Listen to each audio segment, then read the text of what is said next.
Hallelujah, good morning. एक और बार फिर से प्रभु के नाम में इकट्ठा होकर उनके वचनों पर मनन करने का अवसर प्रभु ने दिया, इसके लिए प्रभु का धन्यवाद हो। आइए प्रार्थना के साथ मनन शुरू करें। महापवित्र परमेश्वर, आज फिर से अपने वचन द्वारा हमसे बात करें। दिन भर के लिए आवश्यक ज्ञान हमें दें, समयोचित मदद हमें प्रदान करें। प्रार्थना यीशु के नाम से मांगते हैं, आमीन। आपके दिन की शुरुआत कैसे होती है? अरे वाह, एक और नया दिन प्रभु ने दिया, प्रभु का धन्यवाद हो, ऐसे? या फिर अरे पता नहीं क्या होगा क्या होगा क्या होगा, इस प्रकार से चिंता करते हुए, अरे आज पता नहीं क्या होगा, आज का मीटिंग कैसा होगा नहीं पता, आज का दिन कैसा गुजरेगा नहीं पता। अधिकतर लोगों के दिन की शुरुआत डर के साथ ही होती है। पता नहीं क्या होगा, पता नहीं आज किसका सामना करना होगा। दिन भी तो काफी भयंकर है ना? संसार में भलाई से ज्यादा बुराई ही होती है। इंसान भलाई से ज्यादा एक दूसरे की बुराई ही करते हैं। परिस्थितियां अनुकूल से ज्यादा अधिकतर प्रतिकूल ही नजर आती हैं। अधिकतर समय यदि देखें, चारों ओर नेगेटिविटी ज्यादा नजर आती है। हर चीज में एक विपरीतता।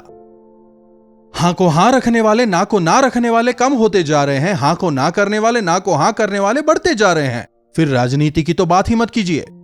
लेकिन अब तो परिवार की भी यही स्थिति हो गई है। हर जगह इसी प्रकार की परिस्थितियों का हम सामना कर रहे हैं। अगर हम सभी एक साथ मिलकर एक दूसरे का सम्मान करते हुए, एक दूसरे की सलाह मानकर मदद करते, यदि हम आगे बढ़े, जरा सोच के देखिए कैसा पॉजिटिव इंपैक्ट होगा। अधिकतर लोगों की हालत देखिए, वे कुछ हासिल नहीं करने पाते। कारण क्या है? एक दूसरे का विरोध ही करते रहते हैं, एक दूसरे की गलतियों को उजागर करते रहते हैं। अधिकतर समय आलोचना करने में या फिर एक दूसरे पर दोष लगाने में, एक दूसरे को नीचा दिखाने में, एक दूसरे का अपमान करने में ज्यादा समय बिताते हैं। वचन कहता है, अपने सामने वाले को अपने से ज्यादा योग्य जान। मैं हमेशा अपने मीटिंग्स में कहता हूं, जब मैं लोगों से कहता हूं अपने बगल वाले को देखकर कहें आप मुझसे बेहतर हैं, तो जो कहता है उसे भी बेहतर लगता है, जो सुन रहा है उसे भी अच्छा लगता है। यहीं अगर आप मैं तुमसे बेहतर हूं कहकर देखिए, तुरंत उनके चेहरे का जो हाव भाव है वो बदल जाएगा। दोनों मुकाबला करने लगेंगे। संसार में आज कुछ ऐसा ही हो रहा है।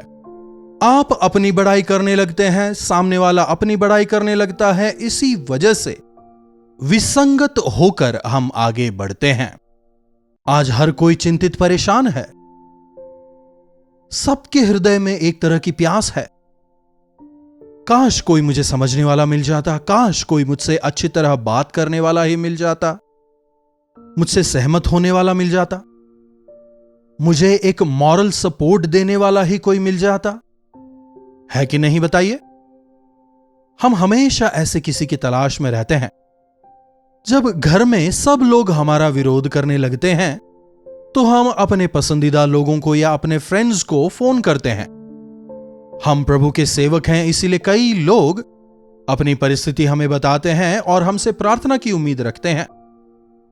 अधिकतर समय मैंने यह महसूस किया है, प्रार्थना ठीक है, लेकिन यदि हम शांति से उनकी पूरी बात सुन लें, यही उन्हें काफी अधिक तसल्ली देता है। यह सत्य है। हम सबकी परेशानी खत्म नहीं कर सकते। जब वे अपनी तकलीफों को हमारे साथ बांटते हैं, उन्हें दोबारा से छोटा दिखाने के बजाय, उनकी गलतियों को बताने के बजाय, यदि हम शांति से उनकी बातें सुने और संवेदना जताएं, जब उनके दिल की पूरी बात बाहर आ जाएगी तो वे आधे शांत वैसे ही हो जाएंगे। प्रेम से बात करें। बाइबल कहता है, तुम्हारा वचन सदा अनुग्रह सहित और सलोना हो। नीति वचन पढ़िएगा। इस प्रकार की लोकोक्तियां हमें काफी नजर आती हैं। एक वचन की ओर मैं आपके ध्यान को लाना चाहूंगा। देखिएगा, नीति वचन की पुस्तक 25वें अध्याय की 25वीं आयत से पढ़ना चाहूंगा। जैसा थके मांदे के प्राणों के लिए ठंडा पानी होता है, एक प्यासा व्यक्ति जिसे एक बूंद पानी तक ना मिला हो, अगर कोई उसे एक ग्लास ठंडा पानी दे, फ्रिज का पानी नहीं, आर्टिफिशियली नहीं, पुराने जमाने में ठंडा पानी मतलब मटके का पानी होता था। ज्यादा ठंडा भी नहीं होता था, ज्यादा गर्म भी नहीं होता था, एकदम बराबर। वो ठंडा पानी गले से नीचे उतरते ही मानो प्राण लौट आए हों। हा, जान में जान आई। जो बहुत ज्यादा भूखा हो उसे आप पुराना दाल चावल भी ले जाकर दें, भरपेट खाकर आपको थैंक्स कहेगा। जिसका पेट भरा हुआ हो उसे बिरयानी भी दें, उसे मजा नहीं आएगा। जो एकदम भूखा है, स्वादिष्ट है या नहीं नहीं देखेगा। जब मैं नीलगिरी पहाड़ियों में सेवा करता था, 5-6 घंटे चलना पड़ता था। पूरा रास्ता जो होता था जंगल के बीच का था। कोई होटल नहीं होते थे, कोई टी स्टॉल्स वगैरह कुछ नहीं होते थे।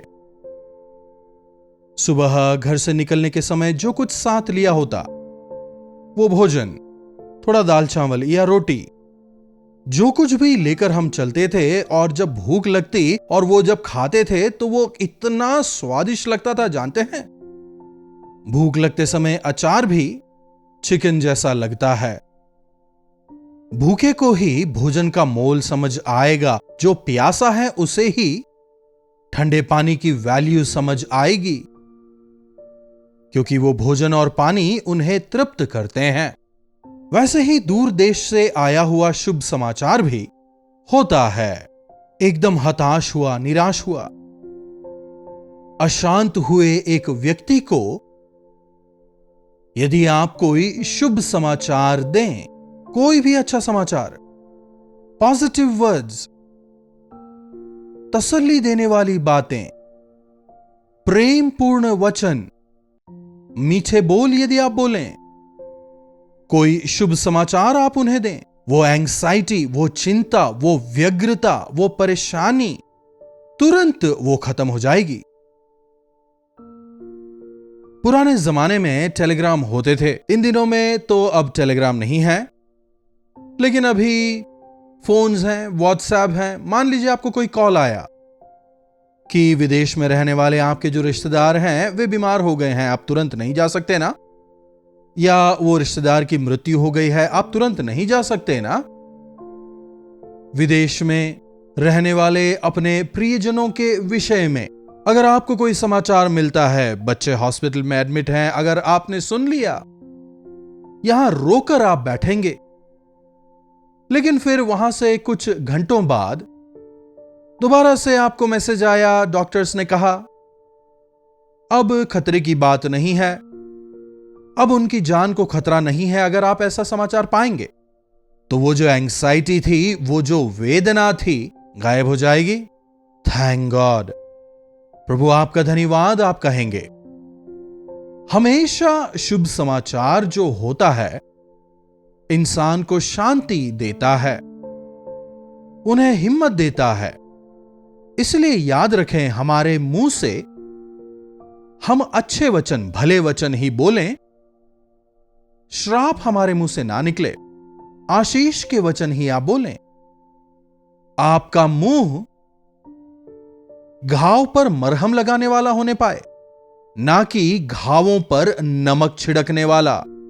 बाइबल ही कहता है कुछ लोगों के वचन तलवार के धार की तरह तीखे होते हैं। उनके बोल जो होते हैं, उनके वचन जो होते हैं, तलवार की तरह दिल में घुस जाते हैं।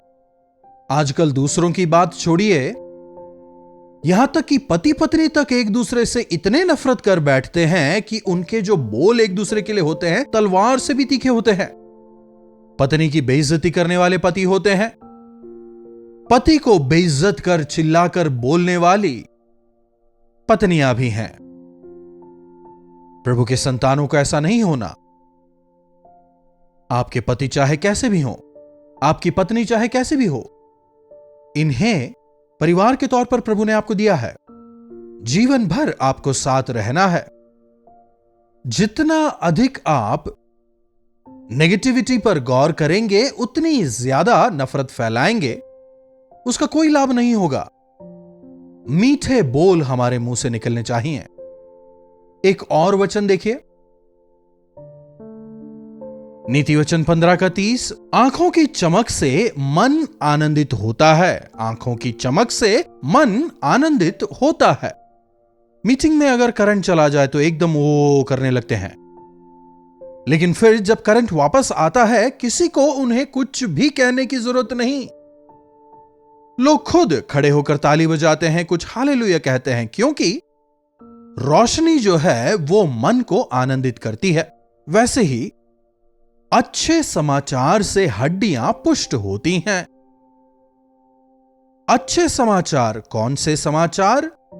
गुड न्यूज हमारे हड्डियों को पुष्ट करते हैं, हमारे हड्डियों को बल देते हैं। हमारे शरीर की जो ये हड्डियां हैं, ये ही हमें शेप देते हैं, रूप देते हैं। हम हड्डियों को इतनी महत्वता नहीं देते, लेकिन हड्डी काफी महत्वपूर्ण है। कई लोगों में विटामिन डी की कमी है, इस वजह से कई प्रकार के ऑर्थोपेडिक या हड्डियों से संबंधित परेशानियां उनमें होती हैं। घुटने घिस गए हैं, रीढ़ की हड्डी घिस गई है, सीधे खड़े नहीं हो पाते। अगर हड्डी हष्ट-पुष्ट है तो हम सीधे खड़े होने पाते हैं, दृढ़ खड़े होने पाते हैं। जब हमारी हड्डियां पुष्ट होती हैं, हम एक्टिव रहने पाते हैं। तो हड्डियों को पुष्ट क्या करता है? अच्छा समाचार। अच्छा समाचार, अ गुड न्यूज। लेकिन विडंबना देखिए, मनुष्य जो है बुरे समाचार को फैलाने में ज्यादा आतुर होता है बनिस्पत की अच्छे समाचार को फैलाने में। नेगेटिव बातें जो हैं या बुरी बातें जो हैं, उन्हें देखिए एकदम आग की तरह फैल जाते हैं, वायरल हो जाते हैं। वायरल हो रहा है सोशल मीडिया पर, अगर आज कुछ वायरल हो रहा है, एक क्रिटिसिज्म, बैड न्यूज, तुरंत वो वायरल हो जाता है। लेकिन अच्छी बातों को देखिए, इतने जल्दी वायरल नहीं होते। इंसानों को भी देखिए, इंसानों की एक तरह की फितरत है कि वे नेगेटिविटी की ओर ज्यादा आकर्षित होते हैं। आलोचनाओं को वे ज्यादा देखना पसंद करते हैं। ये ट्रोलिंग शब्द तो आपने सुना ही होगा ना। सामने वाले को नीचा दिखाने में, उसकी आलोचना करने में बहुत मजा आता है। जो बोल रहा है उससे ज्यादा फर्क नहीं पड़ेगा, और जो सुन रहे हैं उन्हें और मजा आएगा। लेकिन जिसके बारे में कह रहे हैं उसके विषय में एक बार जरा सोच के देखिए। यह आपको कब समझ आएगा? जब आप ट्रोल होंगे तब। उस व्यक्ति के स्थान पर अगर आपकी ट्रोलिंग हो रही हो तो जरा सोच के देखिए आपकी क्या हालत होगी। यकीनन अभी तक हंसने वाले आप अगर वहां नजर आ जाएं, हाव भाव बदल जाएंगे। बुराई फैलाने में आप आनंदित ना हो। यीशु मसीह दुष्टता से बैर करते और धार्मिकता से वे प्रेम करते थे। धार्मिकता से प्रेम करना काफी नहीं, दुष्टता से बैर करना है।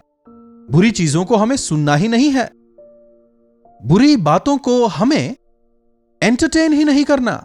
अगर कोई किसी को ट्रोल कर रहा है या किसी की आलोचना कर रहा है, हमें क्यों उसे देखना है? बुराई सुनकर हमें कान क्यों बंद नहीं करने हैं? नहीं, मुझे इसकी जरूरत नहीं। अगर आप ऐसा कहें, वह आपके लिए अच्छा है, क्योंकि जब आप बुराई देखते हैं वो आप में घर करने लगती है। यदि आप उस बुराई से सहमत होते हैं, आप भी उसके दोषी होते हैं।